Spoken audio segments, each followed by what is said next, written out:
বিচারহীনতার বাংলাদেশ। সর্বোচ্চ শাস্তির রায় হয় কিন্তু কার্যকর হয় না। মাগুরার আসিয়াকে ভুলে গেছেন? 2025 সালের 17 মে মাগুরার নারী নির্যাতন দমন ট্রাইব্যুনাল আদালতে হিটু শেখের ফাঁসির রায় হলেও গত এক বছরেও এখনো ঝুলে আছে বিচার। অবসরপ্রাপ্ত মেজর সিনহার কথা ভুলে গেছেন? 2022 সালের 31 জানুয়ারি কক্সবাজারের জেলা ও দায়রা জজ আদালত ওসি প্রদীপের ফাঁসির রায় ঘোষণা করেন। পরবর্তী সময়ে হাইকোর্ট তাদের ফাঁসির রায় বহাল রেখে পূর্ণাঙ্গ রায় প্রকাশ করেন। কিন্তু বিচারহীনতা 4 বছর পেরোলেও এখনো আইনি জটিলতায় রায় কার্যকর হয়নি। বরগুনার রিফাত শরীফ হত্যার কথা মনে আছে? 2020 সালের 30 সেপ্টেম্বর বরগুনা জেলা ও দায়রা জজ আদালতে মিন্নি সহ 6 জনের ফাঁসির রায় হলেও কার্যকর হয়নি এখনো। গত 5 বছর ধরে ঝুলে আছে বিচার। ওসমান হাদির কথা মনে আছে? হত্যার 5 মাস পেরোলেও হাদি হত্যার বিচার এখন আমরা পেলাম না। এদেশে আমাদের সন্তানদের কারো জীবনে নিরাপত্তা নাই।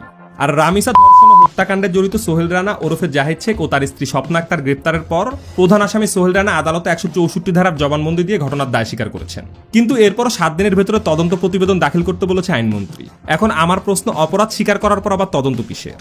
বাংলাদেশের ইতিহাসে এখনো পর্যন্ত মৃত্যুদণ্ডপ্রাপ্ত কোনো নারী আসামির ফাঁসি কার্যকর করা হয়নি। আইনি জটিলতা এবং উচ্চ আদালতে আপিল নিষ্পত্তিতে দীর্ঘ সূত্রতার কারণে বেশিরভাগ ফাঁসির দণ্ডাদেশপ্রাপ্ত আসামিদের রায় কার্যকর হতে বছরের পর বছর সময় লেগে যায়। তাহলে এবার আপনারাই বলেন, অপরাধীরা অপরাধ করতে ভয় পাবে কেন? তারা তো জানে এই দেশে সর্বোচ্চ শাস্তির রায় হয় কিন্তু কার্যকর হয় না।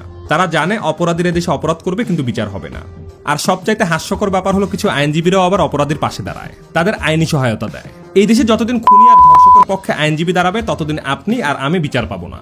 আমাদের দেশের বিচার বিভাগের উপর আজ মানুষের আস্থা উঠে গেছে। বিচার বিভাগ আজ প্রশ্নবিদ্ধ। সাধারণ মানুষ আজ নিরাপত্তাহীনতায় ভুগছে। এই দায় কার? আপনার মূল্যবান মতামত অবশ্যই কমেন্টে জানান।